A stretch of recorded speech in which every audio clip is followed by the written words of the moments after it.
Protesting and drumming in the streets outside of court as lawyers made their closing arguments in the case. 37-year-old Jeremy Skibicki has admitted to killing 4 Indigenous women in 2022. Rebecca Contois, Morgan Harris, Mercedes Myron, and an unknown woman Indigenous leaders have named Buffalo Woman.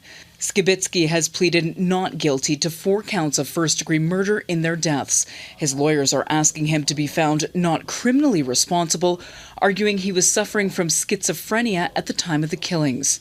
During the trial, the court heard disturbing details on how Skibicki preyed on his victims and committed what prosecutors call vile sexual acts on their dead bodies before dumping their remains.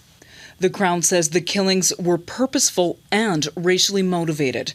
During the trial, a forensic psychiatrist called by the defense testified that Skibicki was suffering from schizophrenia, but another expert called by the Crown said he believes Skibicki doesn't have a mental disorder and instead was driven to kill by perverse sexual interests. During a press conference Monday, the families say the end of the trial brings mixed emotions. We know as a family that we are going to get justice and he is going to get convicted on all 4.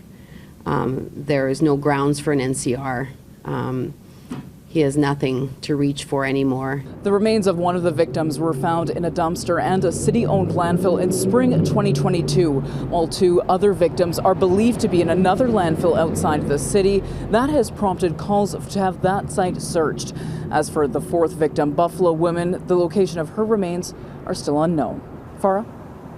Marney Blunt in Winnipeg. Thank you, Marney.